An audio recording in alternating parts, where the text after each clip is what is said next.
Hi, everyone. Hi, everybody. Welcome back. This is episode 2 of your Healthy at Home series. This episode, we're going to be talking about managing your lower back. So let's talk about the back. Essentially, this is a big, huge topic. The lower back pain, the causes and the types of lower back pain are enormous. So we can't cover all of them. So what we thought today is we'd cover the most common type of lower back pain. And that is a back pain that is experienced by those who are in the 20 to 55-year-old range, and that is spinal instability, otherwise known as spinal weakness. Now don't worry if you don't fit into that category.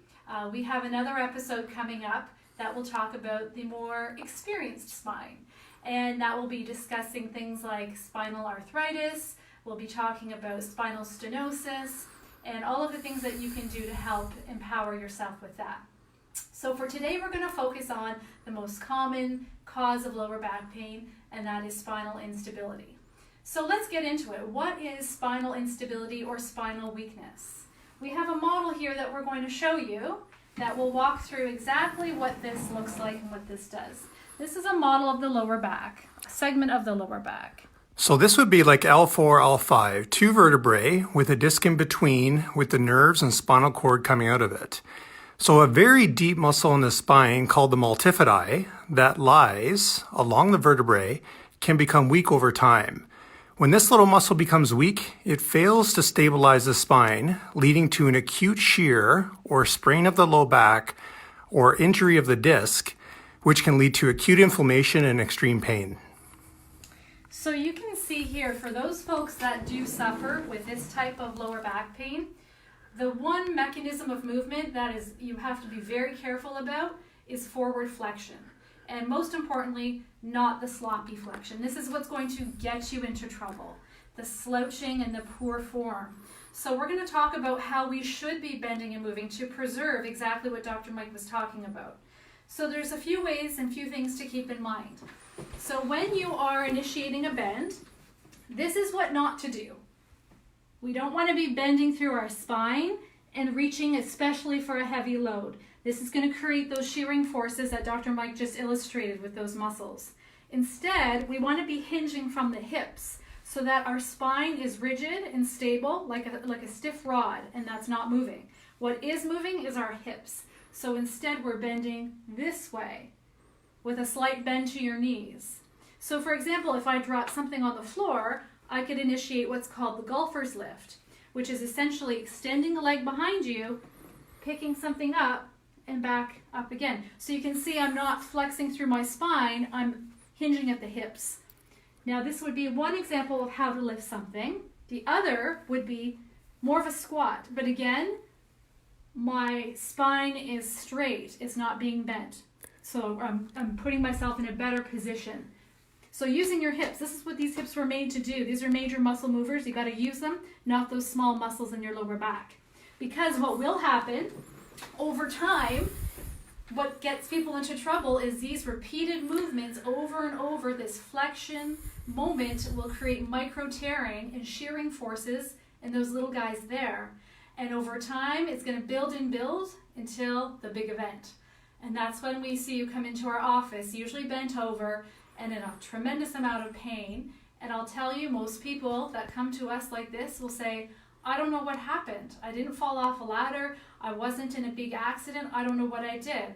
I just lifted to pick up the fork off the floor. And this is an example of the straw that broke the camel's back, creating those micro shearing and micro forces.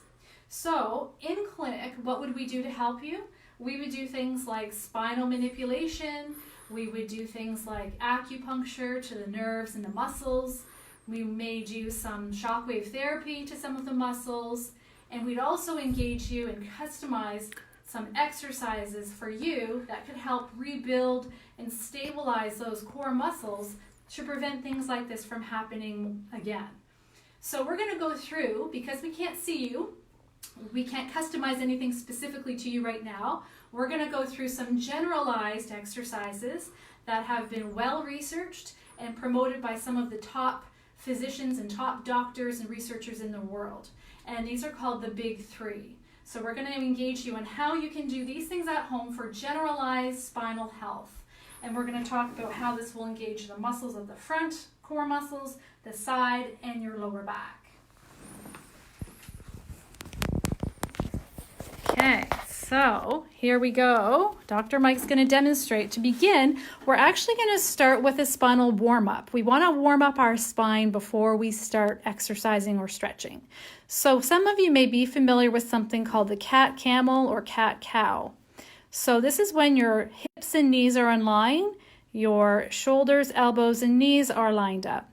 And what he's doing is he's going to arch his back like an angry cat, tucking or letting his head fall, tucking his tail under, and then holding for a few seconds, and then slowly transitioning to the opposite. Tail up, abdomen sinks down, gazing forward. And again, we're going to slowly and controlled alternate between these postures and positions, which is really great for spinal health. And we're going to aim to do about 5 or 6 of these with a 3 to 4 second hold. Next, we're going to do a modified curl up. Now we say modified because the traditional curl up, where we hold our spine up to our chest up to our knees, that put a tremendous amount of compressive forces on the spine. And all the research said that this was going to lead to a lot of problems in the spine, neck, lower back. So now researchers have shown the modified curl up, where we have one extended leg, one bent leg, hands underneath the small of the back to preserve the lower back and to keep it from not flattening. We don't want to flatten the lower back to the table here. And as you'll see, Dr. Mike is just hovering his head and neck above the table, holding for a few seconds and back down. This is not a big movement. Alternatively, if you have problems with your shoulders in this position, you can instead place them on your abdomen and again, engage lifting up and down, holding at the top. Again, aiming to do up to about 10 repetitions, holding for 3 to 4 seconds. Now, being careful as well, we don't want to haul on our neck. So we don't want to be doing a chin poke or leading with our neck and putting our neck into a precarious position. Now, that was the first one. The second exercise we're going to do is the modified side bridge. So here we can see a straight line between Dr. Mike's shoulders, hips, and knees with his knees bent. And we have to make sure the elbow is in line with the shoulder. He's got another hand on his shoulder for stability and for support of that downside shoulder. He's lifting through the pelvis, holding for a few seconds and coming back down. And as you can see, when he does this, we're engaging those side muscles, those oblique muscles of the core, and then holding at the top. Now, for those of you who have shoulder problems and can't bear weight on the shoulder, a modification for you may be standing and leaning against a door or wall, and hip digs or hip hinges into the side and coming back out. Again, with your shoulder in line with your elbow. So good modification for those with shoulder pain. And finally, our third and most popular and most fun one is the bird dog. So the bird dog is on all fours, where we're going to engage all muscles of the glutes, the front of the abdomen, and the back extensor muscles. We've got your hips and knees in line, elbows, wrists, and shoulders in line, making sure we're engaging the core first or bracing, and being mindful to breathe throughout all of these exercises. So to begin, we're going to start very simply, just getting a handle on the balance. We're going to alternate one arm with the other arm, holding for a brief pause at the top just to get a sense of balance and how those muscles are working. As that becomes easy, we're going to keep the hands down, and instead, now we're going to extend each leg one at a time, trying to keep your pelvis as still as possible while engaging and stiffening that core. And as that becomes easy, we're going to progress to the full bird dog, where we're alternating opposite arm with opposite leg. Again, making sure we're breathing through the movement and engaging the core. And again, holding for a few seconds in each position at the top and working up to a set of 10. 10 repetitions.